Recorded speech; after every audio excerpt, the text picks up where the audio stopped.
G'day Crustacean Nation, Sir Pronalot here with another video. Today we're going to be having a look in this tub here with a little GoPro that my sister lent me. We're going to be seeing what's living in there, how it's all going, and how it looks.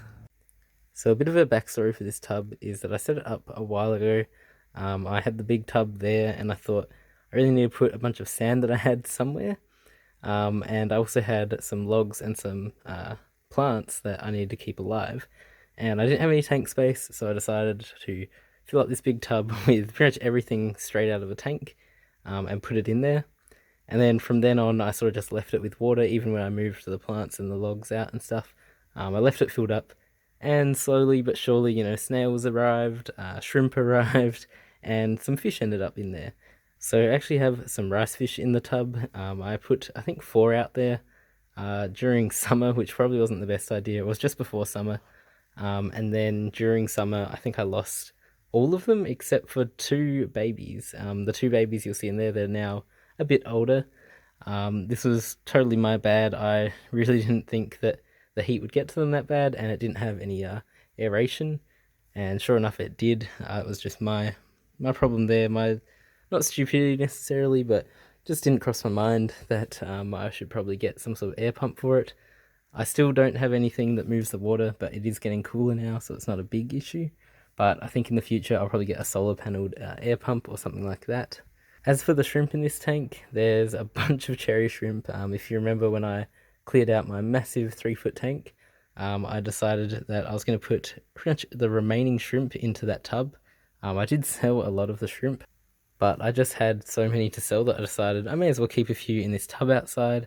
And I ended up putting in there just sort of to test and see how they would go. Sure enough, they're doing great. I do believe they've actually been breeding.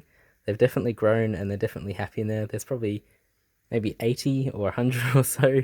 There's a lot in there, and whenever you walk over, they will dart away.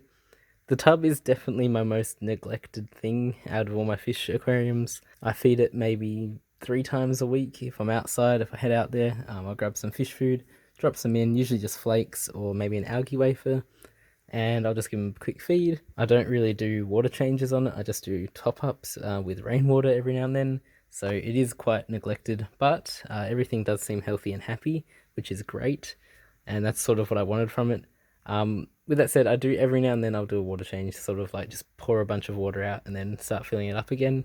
But nothing to the extent of I would with, my normal aquariums with the gravel vacuuming and all that.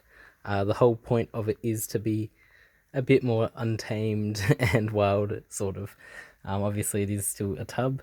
I don't actually know how much water is in it, and I don't know the actual size of it, but it's a fair bit of water, and it works all right. So I decided to film some of this stuff here, drop some food in as well at some point, and they, had a bit of a feast. The shrimp did at least. There's a lot of snails in there as well, and wrigglers, but the rice fish seem to feed off them quite a bit.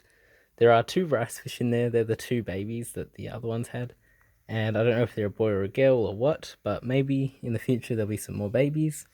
I want to get a bigger tub, but we'll see how that goes in the future. I wouldn't mind like a little pond full of rice fish, but I may have to stick with the tub. And yeah, I really hope you enjoy this underwater footage. This is on a GoPro. It's pretty good. It's a bit unfocused at some points just because I'm not used to using a GoPro, and you can't really get in there and fiddle with it once it's in the water. But I think it, picks up enough and you get sort of the idea from it anyway. So I'm going to leave you with this footage, and I'll say thanks for watching. If you want to stick around, watch the footage, probably a bit interesting. And yeah, I'll catch you in the next one.